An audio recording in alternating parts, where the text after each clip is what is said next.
Hello and welcome, fellow motorsports fans. It's time for the NA portion of Race Week Review as the IndyCar ladder finally started its own season, and the big headline story here is Nolan Siegel, the guy who will actually be in IndyCar for 4 races during the season, stomping his opening race in IndyNXT.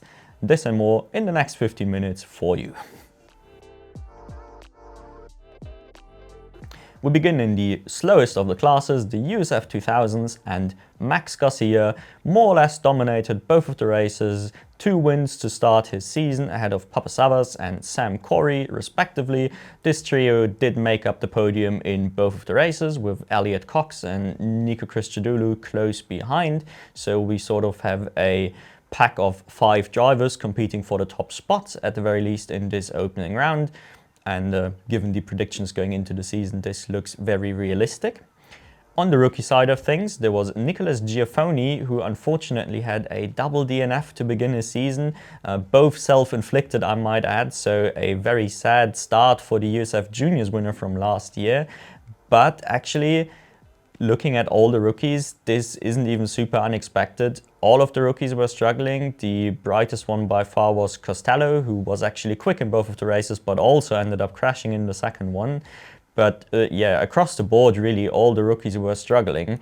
So I am interested to see how this plays out over the rest of the season, if they will adapt to the car, as you'd sort of expect, but will they adapt in time to actually enter the championship battle properly, or will we have a sort of split championship fight with the aforementioned top 4 dueling for the title and then the rest sort of dueling for the rookie title? Either way, it'll be interesting. I have to say, this goes for USF Pro 2000 as well. Huge props to the production team for stepping up another level over the off-season. It's been so great to watch. I was very afraid of this first race, you know, because last year they were very rough to watch with like super old school graphics, but like old school graphics done badly as well. I don't know, it was just a very rough broadcast, and now it looks like a fully fledged, you know, standard top level junior formula broadcast, and I couldn't be happier about it. Let's move on to the Pro 2000. I want to keep it brief in the USF 2000s as well. This one was very much characterized by 2 rookies, although one of them isn't classified as a rookie actually, but 2 rookies trading wins, with Lockie Hughes and Nikita Johnson winning 1 each. And honestly, it's all about Nikita Johnson for me. Yes, Lockie Hughes is a good driver and everything, but for the level we're at here, he's on the older side. Not super uncommon on the Indy ladder, obviously, but not quite the same level of excitement that a 15-year-old Nikita Johnson can generate by winning his already 2nd win in the class, even though it's also only his 2nd ever weekend in the class. So if you want a guy on the North American ladder to keep an eye on, maybe this is your first time actually getting into the Indy ladder, yeah, he is the one to keep an eye on, at least for my money.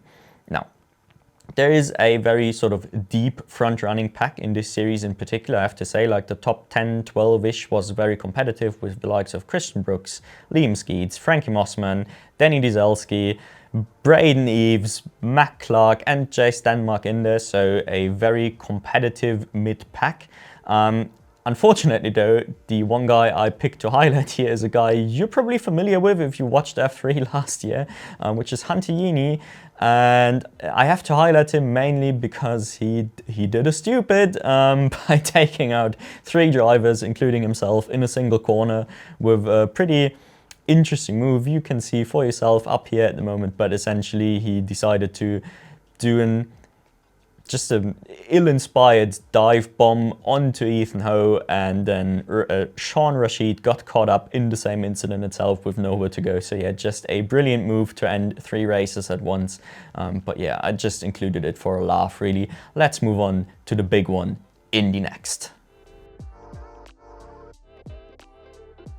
The IndyNXT season began just like I hoped it would, with Nolan Siegel absolutely dominating from the front.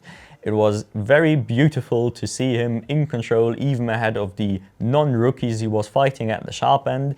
He was actually able to gap his fellow podium sitters by over 8 seconds before the first safety car sort of brought him back to the pack. So he absolutely at the pace, he was in full control, never really under threat, and yeah, what a way to start a season in which he is, for my money, a clear favorite to win. Although we've seen last year, it can be a bit up and down, you know. He will need to deliver this level of performance more or less every weekend if he wants the title, but I think he can do it, and he is the second most interesting guy after Nikita Johnson on this ladder to keep an eye on. This is why I highlight him this much. It'll keep happening in the following weeks, so please get used to it already. The other guy we want to highlight in terms of young promising talents is the top rookie of this particular race weekend, with Michael D'Orlando topping the rookies by taking home P4. Yes, not on the podium, but what can you expect really? I do need to say though, he wasn't the only well-performing rookie, because there was actually Rowe, the reigning USF Pro 2000 champion, actually did really well as well before slightly slipping down in the closing stages, but he was also in this sort of P4, P5 contention, so it very much looks like the top rookie spot will be between these two. And then a face you might be familiar with, once again, if you come from the European side of the Formula Racing, which is Kaya Colette. He transitioned from F3 over here, and also firmly in the top rookie conversation, fighting at around P5 or race. Unfortunately, he eventually made a bit of an error, had a little spin. I don't even know how he managed to spin out on this track and not die, but congrats, he managed. He could keep going and actually recovered quite well thanks to incidents ahead, and finished in, I actually forgot, like P7-ish. So yeah, barely lost any points from his own spin actually, and I was quite fortunate to say the least. As always, if we highlight the positive storylines though, there has to be some negative storylines, and by far the saddest one to watch here was Jamie Chadwick. Obviously, she had a slightly rough, but at least in my opinion, still very good rookie season in IndyNXT last year. This is a, you know, hotly debated topic, so feel free to disagree, but I think she did, yeah, about what I'd expect her to do. She was a top 10 contender comfortably at the end of the season. Like, she had established herself in the midfield, but nothing more than that. Not at the upper midfield, definitely not fighting for any podiums on merit or anything like this. So naturally, you'd hope for this season she can step up one level and maybe be at that like upper midfield where if people crash, she can snipe a podium somehow. This is sort of what I'm hoping. Maybe we'll see her on the podium once or twice this season in incident-heavy races. So far the expectations. Unfortunately, she couldn't really show whether or not she can live up to these expectations, because she got wrecked twice in the race, more or less. She got spun by Josh Pearson in the opening stages, and then later got wrecked by Niels Coughlan. Although that incident, from the angle we have, it's very hard to tell. Could have been a racing incident as well, but nonetheless, yeah, Pearson just dive-bombed, spun her really on the opening lap to immediately end her chances at a good result, and then she had a good recovery before the Coughlan incident, which is why I decided to mark it as Coughlan wrecked her out of spite really for ending this nice comeback. She was one of the few drivers actually consistently making moves on the grid, so at the very least we've got that going for her. She can make an overtake if she has to. All around, IndyNXT looks super exciting this season. The grid is stacked, the racing's been good, even won St. Petersburg already. So yeah, I'm looking forward to the rest of the season, and I hope Siegel can continue this form. If you like this sort of content, then please consider leaving a like or subscribing to the channel if you want to see more of it in the future.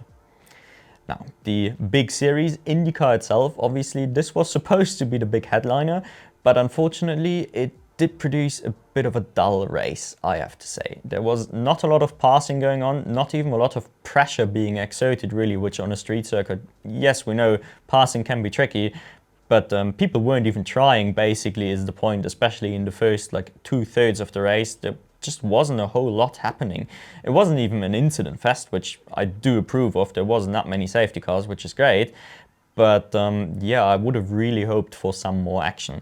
At least in the results department, it's been very interesting. We've had Joseph Newgarden in full control this race, mostly dominant. He was fighting with Rosenqvist in the sort of opening stages, but that quickly settled itself, and from then on out, there was never any question as to who was going to win that race, let me put it this way. In general, Penske was an absolute top form. It didn't quite show up on the timing tower until the very end because both Scott McLaughlin and Will Power were on different strategies, but they made good use of running the alternates late in the race and actually managed to work their way to P3 and P4. So, you know, all three Penske cars in the top four. I think I've got an idea who brought the best car to this very first race of the year. On the flip side, last year's dominant champion, Alex Palou, was largely anonymous actually in the first sort of half, 2/3 of the race, until again his final stint where he also went onto the alternates and then managed to work his way to P6 at least as the best Chip Ganassi racing car. He's had these races last year as well where he was sort of anonymous until the last sort of part of the strategy was played out and he then had his little charge, so this isn't entirely unusual, but it is definitely unusual to like not have him in podium contention at all. If he wants to defend his title, CRG probably needs to provide some better equipment going forward, but then again it was very similar looking power dynamics last year, so no need to get worried just yet. A guy we need to highlight for doing very well, and I've said it earlier, Felix Rosenqvist. Now at first glance maybe this is, oh, Rosenqvist fighting for a win, yeah, this isn't anything unusual, and then you remember, oh hang on, he's now driving for Meyer-Shank Racing, so it is very much unusual to have him at all in the win conversation really. Yes, he dropped off in the sort of middle stages of the race and had to settle for around P7, 8-ish, I don't even remember, it's on your screen, settle for midfield finish, but nonetheless for MSR this is a great result, a lot better than anything they had last year, especially considering he was actually fighting for that podium on merit, so if they can build on this, that should be great. Yes, his teammate Tom Blomqvist, it was his debut, well, his first full season debut at least, so there wasn't a high level of expectations on him. I do think he's a very talented driver. I hope he'll step up and actually beat up Wingman to Rosenqvist. And then, yeah, who knows? Maybe these two can actually do some damage going forward, get some podiums. Who knows?